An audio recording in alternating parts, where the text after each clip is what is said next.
Amigos, meu nome é Vinícius Talon e na audiência, em qual momento o advogado ou o defensor público deve falar com o réu sobre o interrogatório?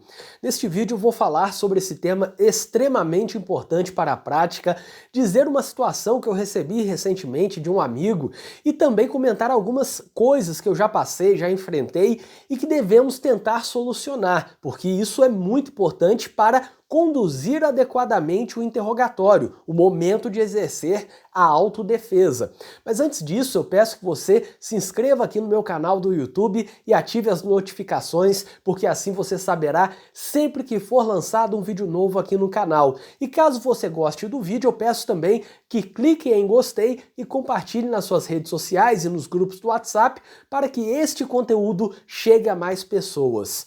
Pois bem, isso é muito importante, definir o momento de falar com o réu, o momento da entrevista prévia e reservada. Se o nome diz entrevista prévia e reservada é porque, obviamente, é uma entrevista anterior ao interrogatório. Mas anterior de que forma? Antes da audiência ou entre a oitiva das testemunhas e o interrogatório do réu? Seria este o momento? Bom, vamos falar sobre isso, mas eu quero contar sobre uma mensagem que eu recebi recentemente de um amigo que é defensor público no Rio de Janeiro e ele me contou a seguinte situação. Ele falou que recentemente foi fazer uma audiência com um juiz diferente, que ele não tinha trabalhado ainda com aquele juiz, e quando terminou a oitiva das testemunhas, o juiz olhou para o réu e falou: "Você pode se sentar aí." Ele falou: "Excelência, só vou lá fora conversar rapidamente sobre o interrogatório." E o juiz fez cara feia, não gostou. "Doutor, mas por que isso? Não deu tempo de falar antes, doutor?" Coisas nesse sentido. Fez muita cara feia, enfim. E eu acho que você já deve ter visto isso também. Com certeza, se você é advogado e usa esse momento, depois da oitiva das testemunhas e antes do interrogatório, para falar com o réu sobre o interrogatório dele, tenho certeza de que em algum momento você já passou por isso. Essa cara feia do juiz, mas a hora vai atrasar e tal. Esse tipo de coisa, ainda que de forma implícita, ainda que não tão claramente, mas alguma coisa assim você já viu. E é importante entender o seguinte: falar com o réu antes da audiência é importante, é perfeito, tem que fazer isso, porque falando com o réu antes da audiência você saberá o que perguntar para as testemunhas da acusação e o que perguntar para as testemunhas da defesa. Você terá uma contribuição muito forte, porque com certeza você não estava no momento dos fatos. O réu, talvez sim, então talvez ele tenha coisas a falar. Ele possa te dizer sobre quem é fulano de tal, a testemunha da acusação, o que ele fez, o que ele sabe, onde ele estava, ou essa pessoa não estava lá no dia, essa pessoa falou tal coisa, saiu falando isso, eu tenho tal briga com essa pessoa, e aí você pode levar isso para a audiência, na hora da inquirição das testemunhas. Então, falar com o réu antes da audiência é importante, não dá para abrir mão disso. Agora, só falar com o réu antes da audiência é pouco, porque o interrogatório é o último ato da instrução. Isso porque não pode ser visto apenas como meio de prova, tem que ser visto como meio de defesa. Para alguns, apenas meio de defesa. Para outros, também como meio de defesa, ao lado da classificação como meio de prova. Então, seria uma forma de provar e de se defender. Para outros, o interrogatório é apenas uma forma de se defender. De qualquer forma, o fato de ser o último ato da instrução é exatamente para que o réu saiba sobre todas as provas produzidas até ali, tudo o que aconteceu. Saiba sobre o que a vítima disse, o que as testemunhas da acusação falaram, o que as testemunhas da defesa falaram, tudo para chegar no interrogatório conseguindo rebater ou reforçar aquilo que for favorável, no que no que for favorável vai reforçar e no que for contrário, prejudicial, vai tentar rebater. Isso seria a forma correta de tratar o interrogatório. Sendo assim, o interrogatório merece a entrevista prévia antes dele. E eu não estou falando antes, um dia antes. Você pode conversar com o réu um dia antes, um turno antes, a audiência é de tarde, você conversa de manhã, antes da audiência, e conversar, entre aspas, no sentido de fazer atendimento, fazer uma entrevista, para explicar sobre a audiência, ter mais elementos. Só que entre a oitiva das testemunhas e o interrogatório, tem que ter também a entrevista prévia e reservada, e aí entrevista prévia porque antes do interrogatório, e reservada no sentido de que não pode ter ninguém junto, não pode, isso a gente tem que parar com essa ideia de conversar com o réu, fazer o atendimento na frente do agente penitenciário ou policial penal lá no presídio, ou talvez no próprio fórum também, ou na frente de policiais. Não pode, é entrevista prévia e reservada, sem ninguém por perto. E isso de que é uma entrevista prévia e reservada, você extrai, por exemplo, do artigo 185, parágrafo 5º do Código de Processo Penal. Em qualquer modalidade de interrogatório, o juiz garantirá ao réu o direito de entrevista prévia e reservada com o seu defensor.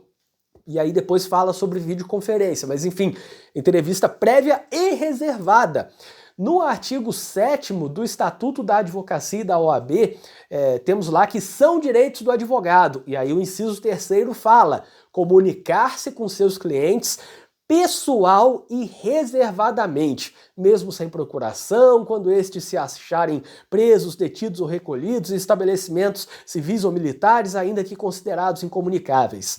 Nas duas hipóteses, temos a previsão de que a entrevista é reservada, ou seja, não é na frente de ninguém, não é na sala de audiência enquanto tá lá a testemunha falando, você vira para o lado e fala com o réu, sobre isso tem que falar tal coisa, fica em silêncio nessa parte e tal. Não, é sozinho, sem ninguém por perto, sem a mínima chance de que alguém ouça a sua conversa.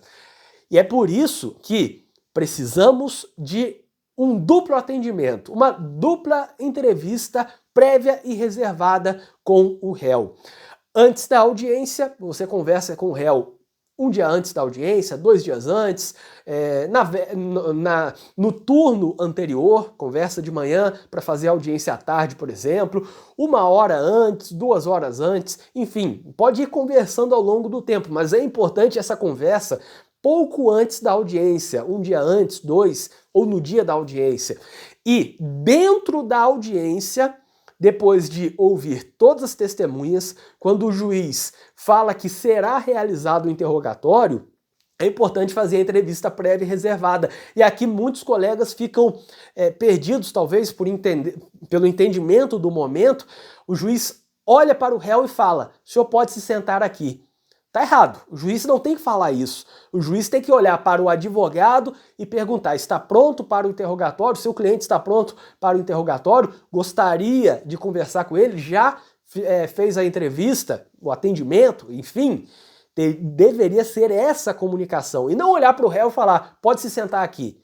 E aí um advogado sem a preparação, sem o cuidado, sem a atenção, talvez não perceba. O seu cliente vai se levantar, vai sentar lá e vai começar o interrogatório. E aí o advogado vai pensar: caramba, eu tinha que falar para ele tal coisa. Eu tinha que explicar aquela situação que a testemunha da acusação disse. A testemunha da acusação disse tal, e aí ele deveria explicar sobre tal coisa. E perdeu a chance. Aí vai interromper o interrogatório: excelência, rapidinho, só ir lá fora falar. Bom, aí já estava sentado. Não é o adequado. O adequado é que terminou a oitiva de todas as testemunhas, e é bom você ir anotando, falta uma testemunha, tem mais 2 para ouvir e tal, vai anotando. Quando viu que terminou a oitiva das testemunhas: excelência, farei a entrevista com o meu cliente lá fora quanto ao interrogatório. Não é pedir, não é favor, você não tem que pedir. Mas o juiz vai fazer cara feia. Mas ele está ali sendo pago para isso, ele não está fazendo favor. O juiz não está te ajudando numa mudança lá de favor no final de semana. Não é seu amigo, ele está ali prestando serviço público. É isso. Nada mais, nada menos do que isso. É dever dele. E está na lei também. Não é, enfim, achismo, é porque é bom para a defesa. Não, não é porque é bom para a defesa apenas. É porque está na lei. Tem que ter esse respeito. E você tem que garantir, portanto, a sua chance de fazer a entrevista prévia e reservada. O juiz fizer cara feia e tal, não interessa. Se quiser também, nem fale que será rapidinho. Farei entrevista prévia e reservada. A lei não fala que é uma entrevista rápida. A lei não fala que é rapidinho, 5 minutos, 1 minuto. Óbvio. Se você já conversou antes da audiência, essa segunda entrevista entre a oitiva das testemunhas e o interrogatório será apenas para arrematar, apenas para cortar os detalhes, para ajeitar alguma coisa que surgiu durante a audiência, uma coisa que apareceu, uma novidade que alguma testemunha falou. Aí você ajeita aquilo e volta para a audiência para conduzir, portanto, o interrogatório, para que seja feito o interrogatório do seu cliente. É a junção da defesa técnica, que nós fazemos, o trabalho do advogado, do defensor público de defesa técnica, com a autodefesa, que é o momento do interrogatório, onde o seu cliente ouvirá logo no início: o senhor tem direito ao silêncio e isso não poderá te prejudicar. Porém, é a chance que o senhor tem de se defender, é a chance que tem de apresentar a sua versão. De fato, é a chance que terá de apresentar a versão e depois raramente será ouvido. Só será ouvido novamente se a audiência for anulada, se tiver um pedido de novo interrogatório, alguma coisa assim, e isso não é tão comum. Então, a princípio, o interrogatório será feito e vai ficar ali nos autos até transitar em julgado. Para o resto da vida, vai ficar ali.